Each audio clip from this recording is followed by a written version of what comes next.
Chelsea are good again, which are words that I didn't think I was actually going to be able to say, but with only one loss in their last 13 games, which granted was a 5-0 battering to Arsenal, Chelsea have seemed to found a bit of form, and I want to look at how and why this has happened, and how they can actually end the season on a bit of a flourish. And I want to break this video down into 3 sections. The first is what Chelsea were doing when they weren't playing so good.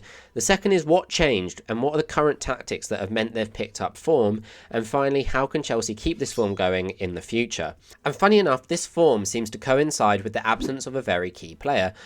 More on that later, but I'm going to give you my thoughts on that. But I think since December 26th, I saw a stat where only Newcastle, Man City and Arsenal have got more points than Chelsea, and we're in a position where we could actually finish in European positions, which, given everyone saying we've had a bad season, and yes, we have, that's not a bad result.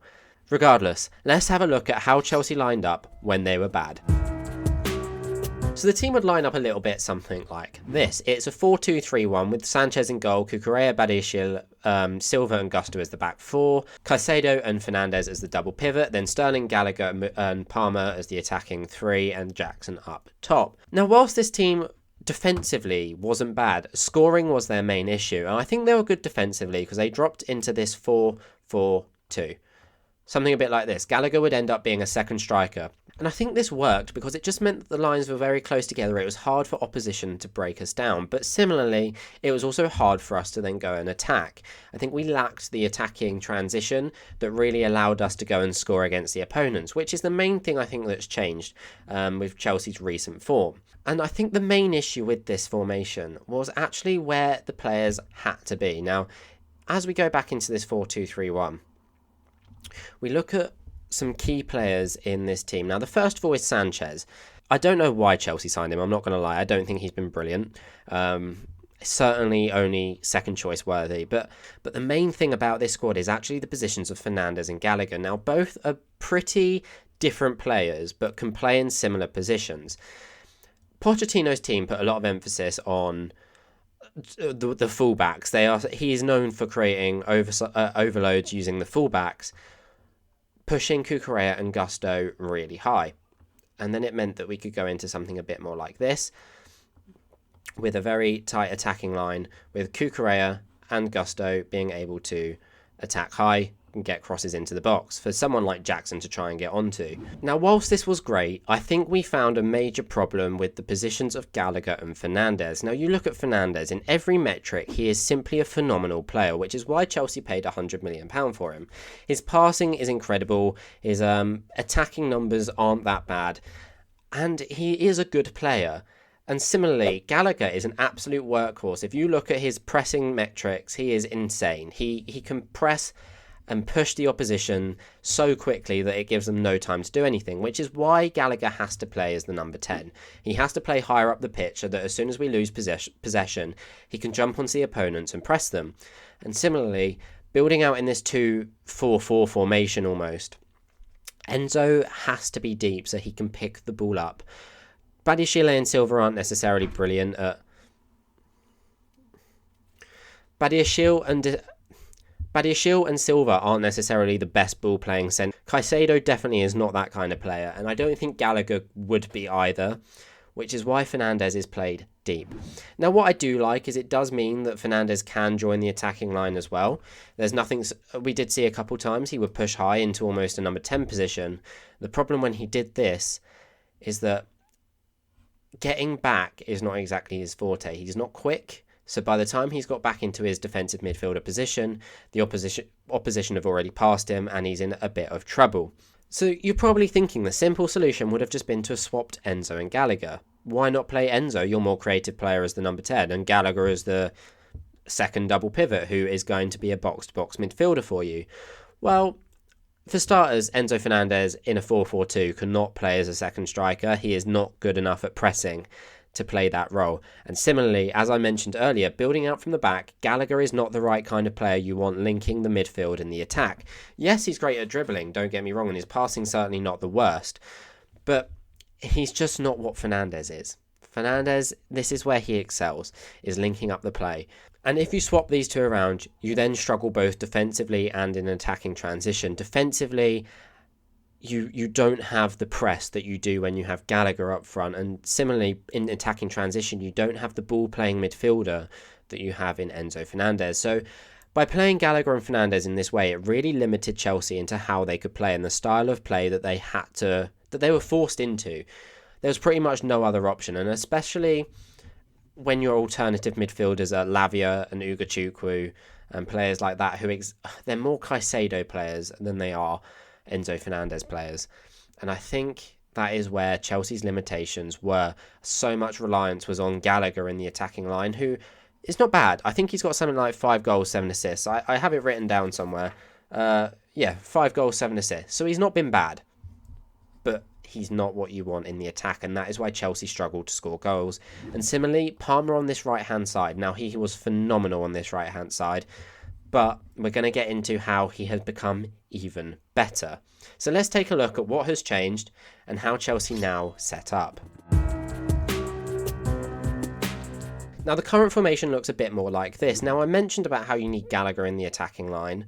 I'm going to break that rule at the moment, purely for the press, but it still defends in a 4-4-2, but just this time it's Palmer that plays as the second striker instead of Jackson, and Palmer's actually alright at pressing as well. He does close the goalkeeper down and the opposition fullbacks down to prevent teams playing out from the back.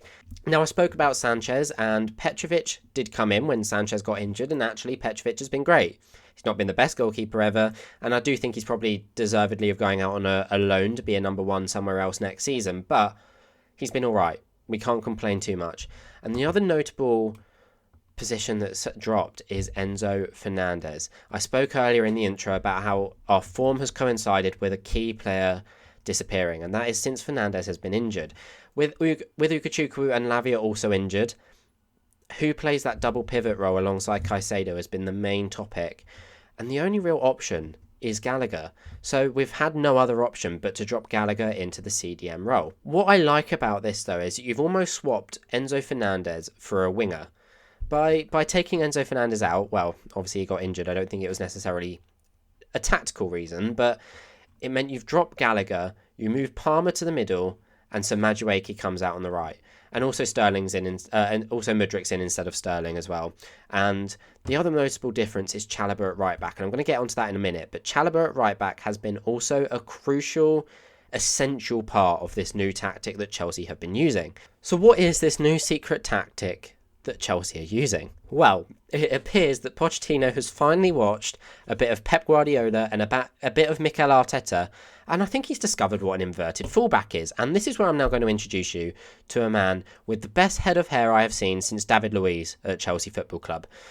It's this man here, Marc Cucurella. Now, we paid £60 million for him. Was he worth that? Absolutely not. But he's now at least showing half of that value. So improvement. And he's actually been really good in this new system. So where I spoke before about how in the old style of football, the wingers would invert a little bit more to allow the fullbacks to get high. This is how it used to be. Instead, with this Enzo Fernandez hole in the team, we're still determined to get 5 players in the attacking line. And instead of making it attacking fullbacks, Gallagher has been given permission to push high. Palmer kind of picks up this half space, and then Cucurella inverts. And that has been so crucial to the new style of Pochettino's play, with Badiashile then going left centre-back, Silva coming more central, and Chalobah playing as the right centre-back. And this is why I think Chalobah has been essential as well to allowing this new system of play. Now, I know what you're going to say to me. With these 2 players in the half spaces, it better not be a bloody box midfield that you talk about in every single video that you make ever. Well, yes and no. And I'm going to tell you what I mean by that. Yes, you create this box midfield in the middle of the pitch, which does enable getting an extra man in the middle to help in attacking transition. But a lot of the style of players actually come from overloading the right-hand side of the pitch. And what's a better way to overload one side of the pitch than by just plonking 2 players there? I'm not lying. In recent matches, Madueke and Palmer have literally both been playing at right wing. And I'm going to show you the heat maps for the Spurs game recently. I'm going to play a guessing game. You've got 5 seconds to decide whose heat map is whose. Now, you probably can guess whose is whose, but for the most part, you'll notice that both players play in a very right-wing position. And what I think this has really enabled us to do, and I've really enjoyed watching it as well, is I think Madueke being the conventional right winger in this team, the opposition left back is almost tasked with marking Madueke. So when Madueke drops a bit deeper to get on the ball, the opposition fullback, let's create someone here, the opposition fullback is dragged out here, which then leaves all of this space for Palmer to attack. And we know Palmer is so deadly in the attacking line, because what this also means is when Palmer then drops a bit deeper, Madueke has still got the free reign of the right hand side. And I don't want to completely ignore the fact that both fullbacks do get attacking opportunities, and I think a big thing about this squad as well is the role that Mudryk has been playing. Now, it was Sterling in this team on the left wing, and Mudryk's actually found a string of games at the moment where he hasn't necessarily set the world alight, but I think he's been played in a position that's allowed him to show his qualities a bit more. His finishing's not the best. His final pass isn't necessarily the best either, but Mudryk drops a bit deeper, and what this actually then allows is it almost becomes more of a 4-4-2 again, or a 4-3-3 in some regards, because this happens, or even more so, this happens, which is something you would never expect. It almost, as I said, drops into a 4 at the back with Mudryk picking the ball up, maybe not necessarily right next to Badiashile. The benefit of having Madueke a lot deeper, as I said, is it shows his true qualities a bit more. Instead of picking the ball up on this left wing position where he's then having to cut inside and get a shot away, or dribbling to the byline and cutting on his left foot, putting a cross in, which he's not exactly the best at. His main quality, if you like, is his dribbling. So picking the ball up deeper, he's got so much space to dribble with the ball and then distribute the ball across to maybe an oncoming Gallagher or Cucurella, who sometimes, if Gallagher stays deep, Cucurella has joined the attacking line at times. Mudryk can lay a ball off for him and he can link the play up that way, which has enabled Mudryk to, I think, develop a bit of confidence. The man just needs, I mean, he got his goal against Nottingham Forest, but he just needs to be loved by the players and fit the system a little bit better, and I think this really helps him with that. Now, I don't also want to completely rule out the role of Chalobah. Yes, I've said that they defend in a back three, but it's not prevented Chalobah from going forward.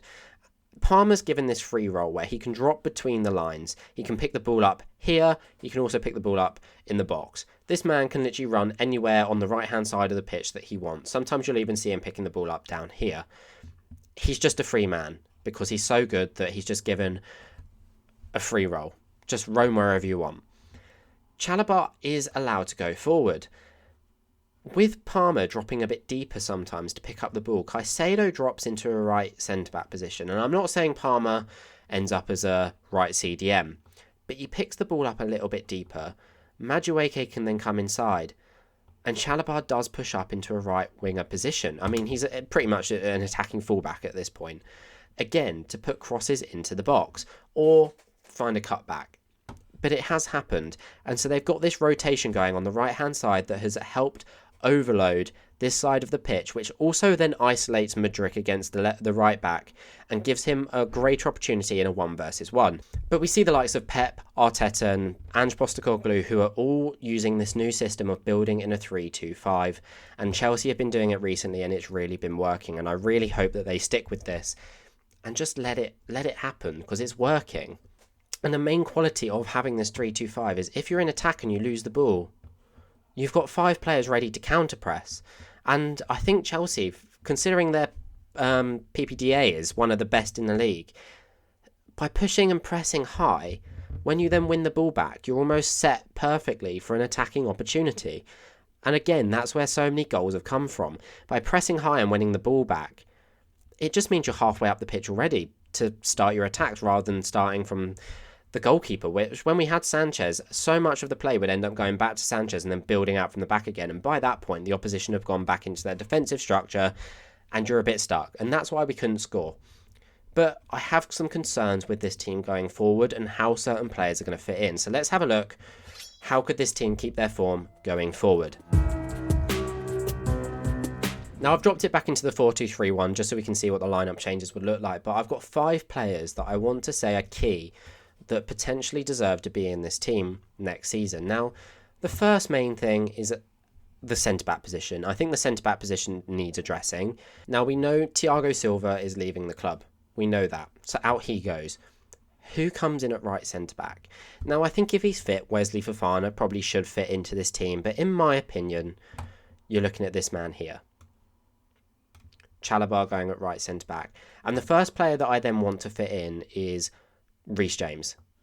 And the reason I've gone with Reece James is we know how good he is at attacking, but we have seen him play as a right centre-back in a back three before as well. And by having Reece James, I think that you can still stick to this situation of Cucurella inverting, the defence shifting across, and Reece James playing as the right centre-back of a back three. Does this get the best out of him? Probably not. Now, I think he could be really good if he just pushes a little bit higher, so Caicedo ends up covering this space a bit more. Madueke can, as I said, with Chalobah in this system, James can get forward with Palmer then dropping a little bit deeper and Madueke inverting. I don't think this is impossible. I think if, say, James is injured for any reason, the other man that I wanted to look at is Gusto. Gusto, I think, is a bit different to Reece James. Now, he can play as this the right centre-back of a back three, but I don't think it's where his qualities suit as much. So then I kind of wonder, instead, let me move it back to how it is. I mean, we've ended up in this 3-2-5 now, but I wonder instead, could we see something more like this? We saw Cucurella play the left centre-back of a back three at Brighton. Could Gusto invert? I think he could. I think he could be a really good CDM and create. Now, I do think his best qualities are from here, attacking wide, getting crosses into the box, and also making these inside runs. Again, if Palmer is deep, I think Gusto can overlap and attack this attacking line. I think he could do it, but I do think that as a right centre-back in a back three, I don't feel as confident with Gusto as I would with James. So again, back into this formation, the next player I want to talk about is Enzo Fernandez. And for me, this is harder. Now, obviously, you could go back to how it was. Palmer on the right, Madueke comes out, Gallagher as the centre attacking midfielder, and Enzo as the left CDM. I just don't like it. We saw it wasn't working before. So I think your best option is to keep Palmer in the squad as the number 10. And I think if you're going to force Fernandez into this team, it has to be instead of Gallagher. Now, I love Gallagher, and I think he's an incredible player. And for me, we should not be selling him. Regardless of homegrown players and the profit and all that, you do not sell Gallagher. But I think if you're forcing Enzo Fernandez into this team, it has to be in this position. But you cannot lose Madueke and Palmer in the attacking line. And this is the only way I can see it working. The only other option, I think, is if you drop Mudryk, play Madueke on the left-hand side, Palmer on the right, Enzo up here, or Enzo either position, and then Gallagher in. That could be an option. But then we're left with the next man that I want to talk about. So the next player that I want to try and incorporate is Nkunku. We know he's been brilliant when he has played, just he's not played much. Now, how does he fit into this team? I think it depends on if Chelsea sign a striker or not. Now, I think your first thought is play him as the number 10 and move Palmer out to the right. Surely this would be how you'd fit him in, especially as a playmaker. I think that's probably his best position. But I also think it's Palmer's best position, and I don't think you drop Palmer to the right to accompany Nkunku. My solution would be, and we saw this in pre-season a lot, Nkunku on the left and Jackson up top, but it could also be Nkunku up top and Jackson on the left. And I think this also then allows for, if you sign a top quality striker, say Chelsea sign Osimhen, Madueke would have to come out, Palmer on the right, Nkunku deep, and you got space up top for that star striker. But for me, Nkunku is a player that you definitely try and fit into this team. He is essential. He's so good. He's a bit like what I think we expected from Nkunku, what we've seen from Palmer. Just Nkunku's been injured, so we've not had the opportunity to see it. But I think he could also be great at linking up the play. And for me, he has to be in the team. And I like this because it also means that Nkunku can drop deep and Palmer can also attack forward, or Madueke can drop higher and Palmer out to the right. I think it allows for a lot of fluidity in this team, which is I think that's been part of what's helped Chelsea recently, is how fluid they've been. The relationism between all the players, as long as each zone is covered, I don't think Pochettino's fussed with who's where. And I think that's a crucial thing to keeping this form going. And the final player that I want to touch on is Levi Colwill. For me, you just do this. That is, for me, the simplest option. I think Cucurella stays in. For me, Chilwell's actually going to struggle to get back into this team now. For me, Colwill just goes into this position here. And I think from this, if Gallagher pushes forward, either fullback can invert and it wouldn't make a difference. Now, I'd probably prefer it to be Cucurella that inverted still. But for me, you then play Reece James in this position. And I know I'm waffling a bit now, but I think this would be Chelsea's best attacking lineup. Based on the current players that we've got, this would be the best lineup for them. Yes, you've not got Mudryk in the team. I'm a little disheartened that Gusto's not in the team. But I think that's the best. And I think that's how you keep their form going. I know I've waffled a little bit just playing around with certain players and positions, but I think I've almost just confirmed to myself Cucurella in that left CDM position has been so good that I wouldn't want to lose him. Now, the difference is you have Lavia, you have Ugochukwu back, who can play that role instead, and maybe you just end up having an attacking fullback so that you don't push the midfield, you don't push Gallagher into the attacking line. You have maybe Caicedo and Lavia, who sit deep, and then Reece James or Gusto can join the attacking line, and whoever's playing right wing can drop into the half space. I just don't know whether Lavia or Ugochukwu are good enough to start. I think you stick with Gallagher, and that is how this system would then have to play. But I like it. I do like it, and I think Chelsea at the moment can stick with this system, attacking the 3-2-5. Just don't mess it up. I think they've got something good going right now. I don't know why it's taken an entire season for Pochettino to discover inverting a fullback to be the solution, but he has, and I finally think that it could pay off. Now, going forward, do I think Chelsea are going to have to make signings? Yes, I think a centre-back's crucial. Maybe another left winger could be a really crucial player to sign as well. And an out-and-out number 9. And Jackson's been incredible. I think he's got something like 14 goals and 5 assists. I know people mock him a little bit, but I think for his debut season, he's really been okay.